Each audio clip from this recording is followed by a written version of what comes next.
Hi, this is Peter. Welcome to Entrepreneurs Anonymous, where we talk about the challenges and opportunities of being an entrepreneur in South Africa.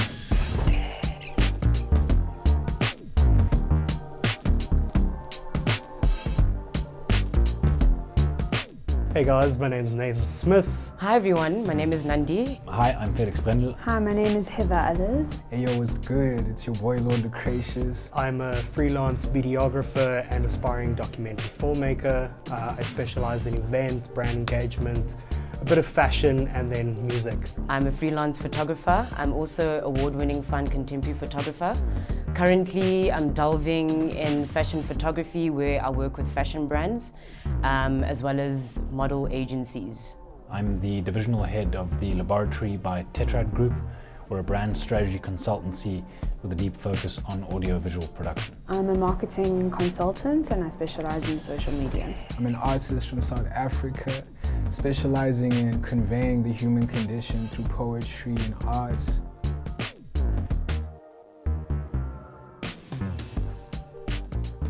Lessons learned, hits and miss.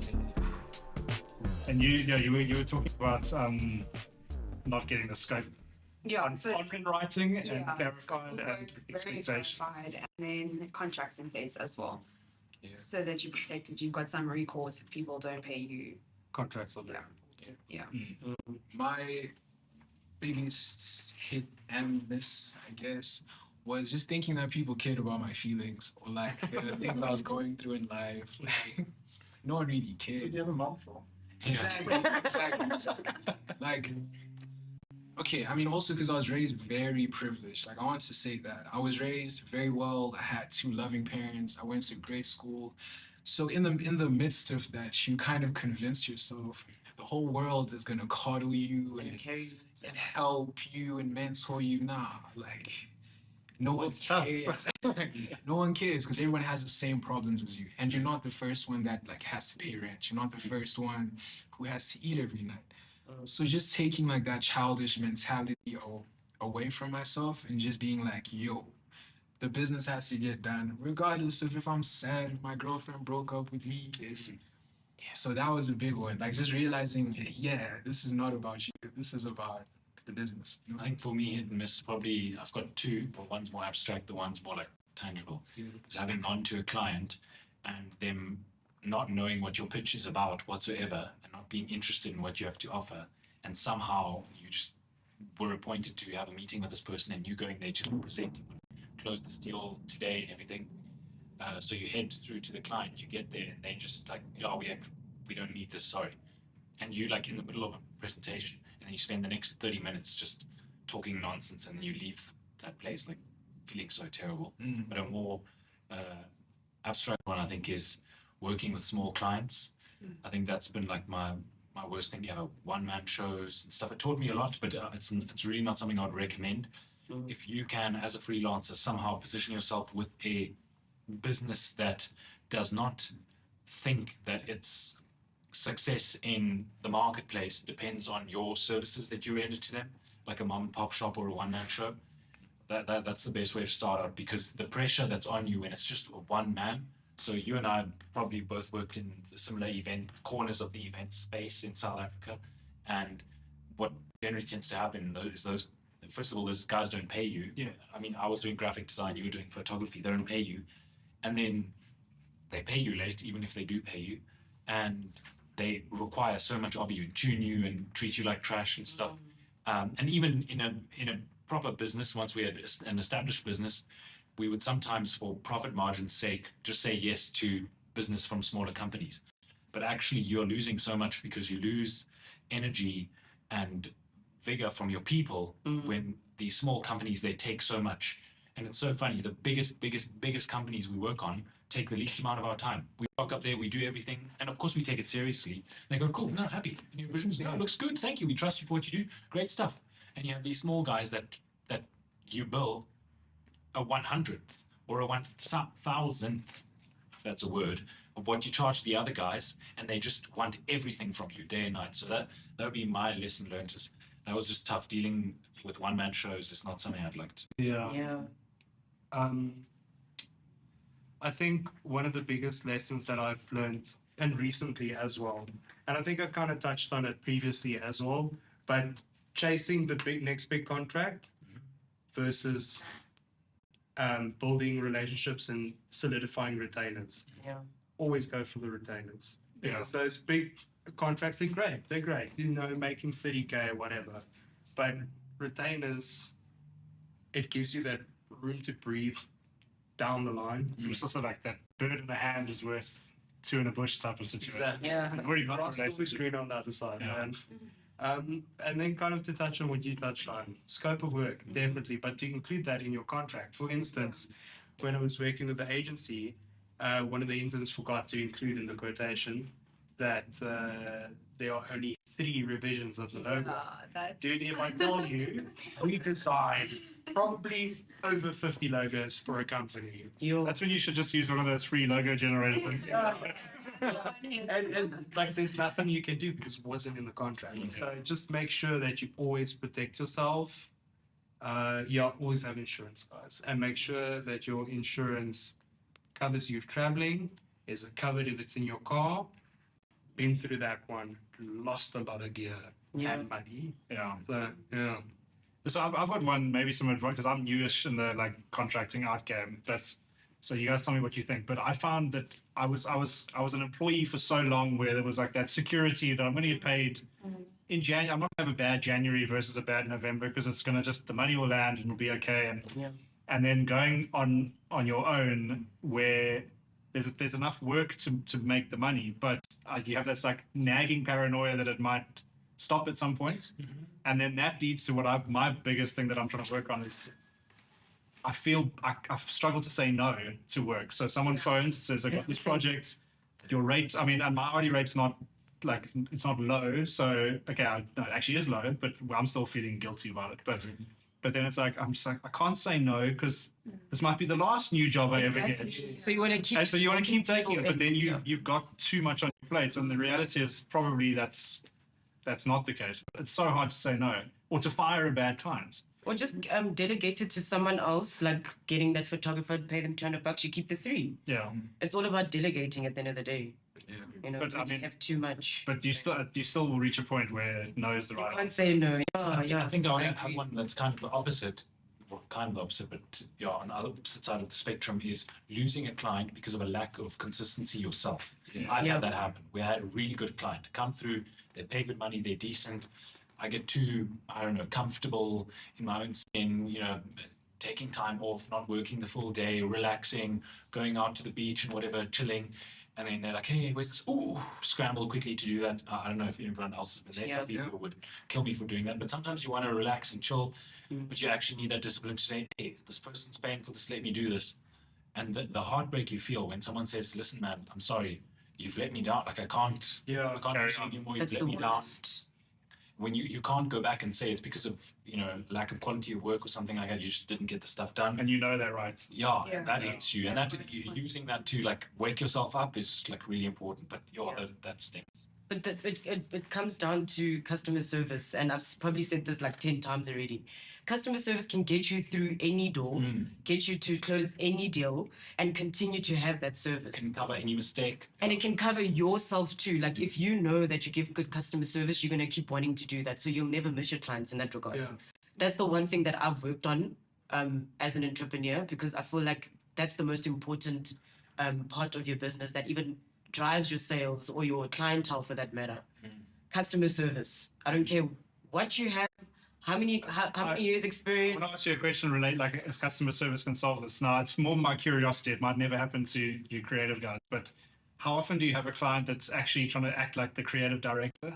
Oh, make them think it's their idea. I assume quite often. Yeah. How do you handle it when the ideas are just awful? First hot take. First hot take on this whole situation. Anyone who's paying you to do something remotely creative, they do not know what they want, they do not know what they're doing. They have sort of an idea, but it's important for you to come into that space and be the professional that you are and to drive them. Yes. And not like make suggestions, but be a bit more upfront and I don't want to say aggressive, but assertive about it because they don't know. They might think this is a good idea because they saw it that one time, but they don't know. Otherwise, you wouldn't be there. They just do it in house or themselves. Yeah. But yeah, that's my take on it. And you like you're saying, you're actually right about that. You don't want to give your customer too much choice, because the moment you give them 4 tiers, they're gonna be like, flip, which one? It's got to make sense. Half day, full day, hourly, done. Yeah. Do you need me for 2 hours? Do you need me for half the day or full the But day? even with concept and like With the idea and everything. our stuff Break like it down. put together, you need to really drive them because they don't know. Yeah. So what I usually do is when a client says, hey, I want to shoot in the mountain or whatever, you send mood boards. 3 mood boards. This is what's happening. This is the direction. Tell me what you think. Because the moment you ask them, what are your ideas? They're just gonna. Either give them options. Give them options. Pick any. Give them choice. Yeah. But not too much. I kind of just want to jump on something you said. Sorry. No, go for it. What you said earlier about taking on new work the whole time. As a creative and then a freelancer, burnout is a real thing, and we need to stop taking a break when we've burnt out.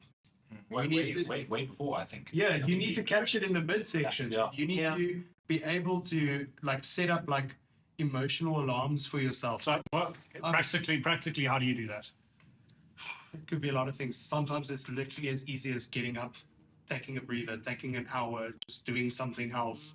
Because if you're sitting there the whole time and just overworking yourself, you need to, like, when I just quit my job, I literally just came out of a little bit of a spill where I worked every single day for a month and a half. I'm sure you were exhausted. Didn't take a break, nothing. No, dude, burnt out. Like, it literally got to a point where one day I couldn't get out of bed. This is it. And that's not great because now on those days, there are still expectations. Yeah. And you need to understand when it's time to have a weekend because that's really important. Just go for a walk. Don't do anything. Read a book. Just don't work. I have a question because I have some suggestions on what's worked for me very well. How many of you guys structure your day? Because I did this for a while. Be as open as possible. Copy a 9-to-5 environment for yourself at home. I do that. No, for sure. I think you need that as a freelancer. So what I do, even when I was corporate, I would work late at nights also because it was just too much work at the time. But I mean, I've got kids, so I made the conscious decision. But maybe it was also my wife was saying like this is not fun. But I mean, from like 6 p.m. until the kids are in bed, like the device isn't even around. Like it's actually like to jump on that, I think that's also setting boundaries with clients. Because I've found in my experience, because they think you're a freelancer, you're available. And I've had requests for Zoom meetings at 8 p.m. at night, and they're just like, but you're a freelancer, and that was their excuse. And I'm like, doesn't work like that, So making sure that those boundaries are there as well. Yeah, I mean, because ultimately, like, you're working this hard to be able to enjoy your life. So Exactly. if the thing you're working hard doing is taking away from the quality and time you have to live your life, it's like you're like moving forward, but in no real direction. Because time is the only real finite resource. Have any of you ever gotten a subtle, I don't want to call it depression, or a really low feeling when doing the same thing by yourself every day and not being part of something greater, going to a coffee shop every day, being there by yourself? Has that ever gotten you down low? Yeah, for sure. We can't function in isolation as humans. And even more so, I find, like, as we're chatting about a routine, you need a pre-work day routine as well. Like, you need to have certain mechanisms and things in place that put you in an optimal state to function. It can't be like a thumb suck. Like, you shouldn't know if you can be productive today. You should wake up and have a routine in place. Like, I'm gonna work out. Create a routine that makes you productive. Yeah, it's like I'm gonna like meditate today. I'm gonna focus my thoughts and intentions and have a very clear view of what I have to do today to get to where I want to go. So something that's really helped me not to burn out, and I still do. Yeah. Like for real, just consistently doing some form of physical activity to stop the thinking mind. Oftentimes it's not that you're tired, but it's all that mental RAM and energy is being burnt up here, not actually. Also, no circulation. Fitness should be mandatory. Exactly. I think every single person should absolutely go crazy with that. Honestly, I think the impact that it's had on my life versus pre-fit person, I'm like this. I was sick. Like I felt like I was sick when I was not actively, and I consider myself highly physical. It's running, boxing, gymming, whatever it is. I think that's like such an essential part of life. But to add on to the routine of what you said, I tried many different things. The one thing that I tried that worked for me, because I wanted to be strict with myself, was saying to myself, I'm doing a 9 to 5 work day, because I often had this feeling of like, I'm not doing enough. And people always preached to me, which I now disagree with. If you want to be the most successful in the room, you are the one that has to work at midnight, etc. You're the last If you do it first right, to get in. you won't have to do that. No, I don't think you have to. And with your 9 to 5 schedule, do you also, like, for instance, I have a bigger bedroom, so my workspace is in my bedroom, but I still get up, shower, get dressed, even though I'll be sitting at my desk all day. Like, it's an extension. It's a 100% mind-based. So I got rid of the 9 to 5 thing completely. Okay. I finish work at about 1 p.m. a day. Okay, but you Generally, wake up at 4 a.m. So I wake up, and this is my exact routine, and it's worked for me. I've been doing it for about 6 months or something like that, and it's made me hyper efficient, because I think we are distracted with so much conversation day to day. And because of COVID and us being online, we have access to people all the time. I still do a lot of things wrong, like having my phone on around me after 2 o'clock or whatever it is. But I wake up at, let's say, 4, 4:30. The coffee machine has one of those smart plugs. It's $300, turns itself on. Okay, so I just say, hey, Google, turn it on at 4, whatever. Does it talk to your coffee machine? No, it's like an analog thing. It's click, click, click, click. No, it's so a cool. smart home. It integrates with my smart home. So it's just That is warm so out, plugs into my coffee machine, the red lights and whatever on the smart home. And I just say, hey, Google, make sure that the coffee machine turns on tomorrow at 4. Man, So by the Just time, like so by the time, and it's 300 grand. I just never turn mine off. It's much. Yeah, okay, you can burn it out. With my coffee machine, it shouldn't stay on like non-stop. Yeah. That's what load shedding's for. Break from time to time. Go for another one. So wake up and have a ritual. I think I'm also very big on discipline and only doing things once you've deserved them. So I wake up, work for about half an hour, sit immediately, wake up from my bed, shake off the bed, brush my teeth, try to get that in at about 10 minutes, because you'd be surprised how long it takes you to actually just get out of bed, brush your teeth, It takes go to the toilet, and then be ready. Yeah. So I try to minimize that time by prepping everything.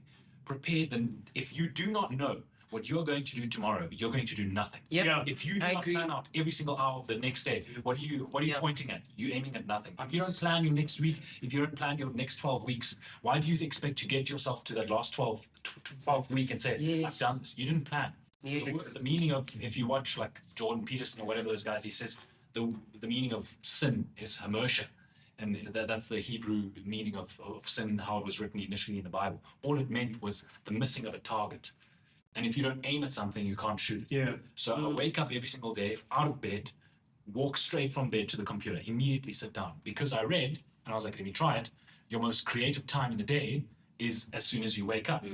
And what? Because you push yourself with your phone and all this kind of other stuff that has an influence on you. I'm a blank canvas every morning. No emotions, not thinking about anything unless you may be stressed, but generally nothing. Sit down at your laptop and immediately do something that's problem solving. And a lot of my work now, unfortunately, I've had to let go of being a videographer, being a graphic designer, whatever those things are. I don't do them anymore. My team doesn't. I had to let go. All I do is solve problems. Meet with a client, solve a problem, conceptualize what the problem is. Do that, and you cannot tell me that you can have more than 3 hours of highly productive, highly creative capacity a day. You don't. I don't believe you do. I work like that, half an hour in, have a coffee as a reward and as a stimulant, work for about 2 to 3 hours, then have a bit of a morning routine, a nice breakfast, eat a huge breakfast, a huge But like breakfast. eggs, cereal. Eggs, bacon, baked beans, all that kind of stuff. Protein shake with blueberries, antioxidants, bananas, ice, all that kind of stuff. Have a big breakfast, especially if you're physically active. Yeah, that sounds so good. Because you often feel that you're so depressed in the middle of the day, but it's just that your body hasn't gotten any nutrition or anything. Then work a little bit, take care of some stuff, do some tasks, meetings, etc. Minimize your meetings. Stop having meetings for the sake of nothing. Use Slack, put everything into one central place, and then gym or something like that. And then, they always say, I don't know what the words are, do something rewarding, something productive, and something Creative. Yes. I was looking for the third one. So you have to fulfill each of those things. And then in the afternoon, do something that relaxes you, at least to chill. And I think separating yourself as the whole reason we are freelancers is we don't want to live that rat race. I worked, the only time I've ever worked a full-time job, I worked for Ted Baker in Sandton City. Like I worked at the shop. Like no one will believe me when hello, welcome. And I said my mother's had a friend who worked there and they told me, and I hated every minute. I'll never do this again. And I got so depressed in school. That's why I left high school. I was like, you're putting me into a cage. And freelancers think differently. So why do we live the same way? Of course, you have obligations to your clients. You want to speak to your clients, etc. But you have the freedom. So you can plan your day, but you can plan your day in the best way possible. And COVID has been the most amazing thing for us, at least in terms of societal structure. You don't have to conform to any of these things. I send email requests. Our CEO, I send him a meeting request for 5 o'clock in the morning. Like, hey, morning, how's it? Oh, like, cool. Yeah, so that thing, how's things going? Okay, cool. And you have a conversation at 5 o'clock in the morning. Why do you need to do it? Why don't you have your phone on Slack with your AirPods while you're sitting at the golf course or at the beach? You can do that as long as you are being productive and doing something like that. But you have to test and try. That's what's worked for me. Being in darkness really calms me. Being away from all the movement, etc., really calms me. Living close to work calms me. Yeah, that too. But yeah, I think that's been the best thing. Waking up early in the morning and being highly intentional about doing that and plan. If I wake up, I promise you, I can test this every day. If I do not plan the next day, I'm not achieving anything in that day. Yeah. Before you go to bed, plan every hour what you're going to do. That's powerful. I like that. I'll give you my calendar. Yes, please. Yeah, we need your meal plan too. And just to touch on, just sorry, what you were saying earlier, it's a bit of a now, but Go for it. like as a creative and a freelancer, your most important asset is not your camera or your laptop It's you. or it's you. It's you. Yeah, it's the only thing that's going to keep your business afloat. Yeah. So it's important to take care of yourself at the end of the day before anything else. What do you do that takes care of you? Well, getting solo was one, but working out, just staying healthy, keeping my mind active. But it's been such a weird mix now because it's like one of my clients told me something that was very hard to hear, but luckily it wasn't directed at me. But now we're obviously sitting with a lot of load shedding, and we're kind of fine now. But let's not forget, just a couple of weeks ago, I hit 10 hours a day. That's like no electricity. Yeah. But no corporate client's gonna take that. I'm sorry, I couldn't get it done because my power was off. So I was literally working from like 12 p.m. to 4 a.m. And that is something that you need to start taking into account. And she literally told me, no corporate client's gonna take load shedding as an excuse, but none of them will complain if you start billing them for an inverter. So just something like that, because then you can prove that my work is going to be. That translates to anything that keeps you away from work, right? Yeah. And so they're just not going to, they don't want to hear your excuses. If you commit to something, you have to stick to it. I've noticed just, I mean, as an anecdote, is that load shedding, even if people have inverters and are still online, it's actually taking a mental toll on people. Yeah. It is. It's like psychologically damaging. It is. So even if you've got the power, it's like, oh, geez, like, you know it's happening again. And Well, you can get your home. Like, I tried to do that. I was like, I got super aggressive and just saddened by the situation because I'm very invested in this beautiful, not politically, but in this beautiful country. Like, there's so many things I'm in love about, and it breaks your heart. And it breaks your heart. So you go home and you put your inverter and you put your solar and whatever, but then you leave the house and every robot is off. I was gonna say, like, I get just late get anyway. It's like a K down the way, and it took me like 50 minutes. Just to go, and I was just like, why is this? Literally. Although I find you can manage it. How do you? So, like, in terms of load shedding, I would say that wherever there's a perceived problem, there is also a perceived benefit. We've never had this much allocated time without any type of distraction. You can seriously plan around these hours, like, especially because we have an app to tell you. I mean, I'm from a country where they don't tell you when there's load shedding. Where are you from? Zimbabwe. Oh, cool. Yeah. Like, the Don't they tell you when there is power? You know there's power. Yeah. It's like, we have the means to plan our lives around most of these issues. So the onus is on us as the people affected to be proactive and not reactive. We know the power's gonna go off. So in that time, you probably are burnt out anyway. Like, read a book, find a way to use that time. Go for a run. Take a nap. Like it's like the perfect allocated time in your day where you can't be productive. So find ways to integrate that as an aspect and just make every other time more productive. Or you can get an inverted. But essentially, I'm just trying to say the mindset, because life is going to keep on lifing. Yep. Like life is going to keep on giving us load shedding or Adjust. something else. But that's the thing, It's it makes me upset now because now we have to, why do we have to adjust? Well, that's the Is point. there of not life. gonna be a You constantly solution? become better. You constantly re-evolve and well, you constantly reinvent yourself and evolve. So what I would add on to you is, why don't we as creatives look for solutions as pioneers that the rest of the people can use? That's exactly it. We are a country full of problems, but then it's full of opportunity. Yeah, create all of these opportunities for us to come up with something fresh. Entrepreneurs Anonymous is proudly brought to you by Craft. Craft builds solutions for freelancers by freelancers.